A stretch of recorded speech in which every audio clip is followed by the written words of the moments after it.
We all think we know the story of the Philippine War of Independence, right? It's this epic tale of a nation rising up as one to throw off the chains of colonialism. But what if that heroic story we all learned isn't the whole story?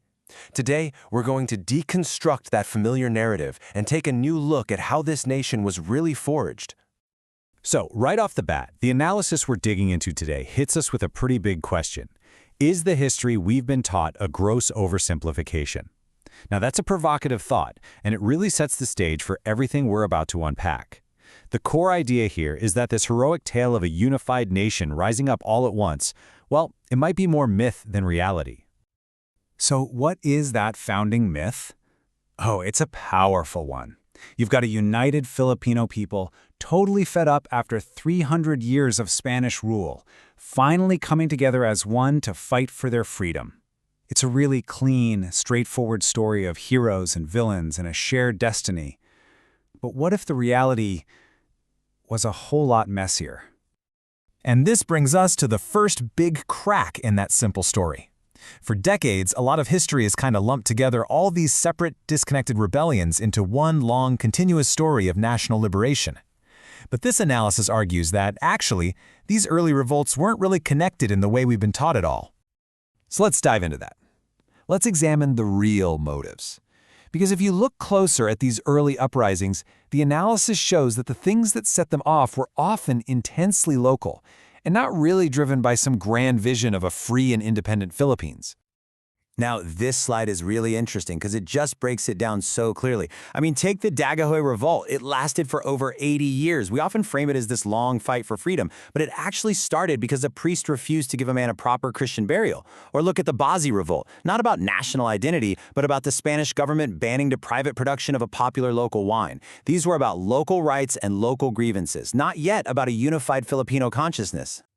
Okay, so you might be thinking, those were the early revolts. What about the main event, the 1896 revolution itself? Well, the source asks us to question just how national it really was, especially right at the beginning. So here they are, the 8 provinces that first rose up in revolt. These are the ones famously represented by the 8 rays on the Philippine flag: Manila, Bulacan, Cavite, Pampanga, Tarlac, Laguna, Batangas, and Nueva Ecija. So take a good look at that list. What do all of those provinces have in common? The answer is so simple, but its implication is huge. They are all in Luzon. The revolution didn't just explode across the entire archipelago at once. The Visayas and Mindanao, they weren't part of this initial fire. And here's the crucial point. This geographic concentration suggests that back in 1896, people's main identity was still regional. You were Tagalog first, or Ilocano, or Visayan, before you were Filipino. That idea of a single, unified national consciousness was, still under construction. And this leads us to the most critical, maybe the most controversial part of this whole argument. If a shared national identity wasn't the main driver, especially in the later war against America, then what was? Well, the source points to a specific class of people with some very specific things to lose. To get this next part, you have to know this one term, the Principalía. Basically, this was the established, wealthy upper class. Think landowners, local politicians, the elites. For centuries, they had a pretty privileged position, acting as the middlemen between the Spanish rulers and the local population. They had power, they had land, and they had status. And this slide just lays out their dilemma perfectly. See, under Spain, the Principalía had a really comfortable setup. They knew the system.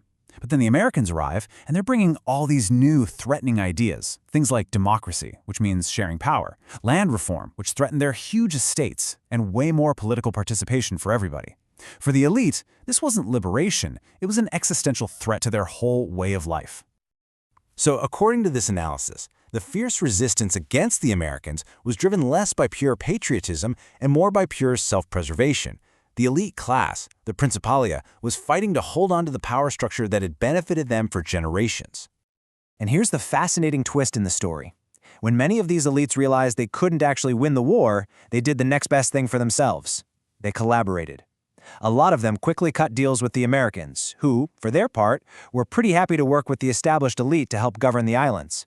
And this allowed the Principalía to keep their land and their influence, just under a new flag. And, this wasn't some uniquely Filipino thing. The source points to a really similar pattern that played out across Latin America in the 1820s. Over there, local elites of European descent, the Creoles, led independence movements, not to create radically new equal societies, but basically to seize control for themselves once the Spanish Empire started to crumble. This quote just sums it all up, doesn't it? In Latin America, and as the source argues, in the Philippines, independence didn't necessarily flip the social order upside down. The same powerful families who were on top before the revolution often found a way to make sure they stayed right on top after it was all over. So, why are we deconstructing this story? Is the point to tear down heroes or say nobody was brave? No, not at all. The source argues that the point is to move beyond a simple story of good guys versus bad guys and to understand the complex, messy, and often self-interested forces that actually forge a nation. So there are three really big takeaways here. First, national identity isn't something that just magically appears. It has to be built, often slowly and with a lot of difficulty.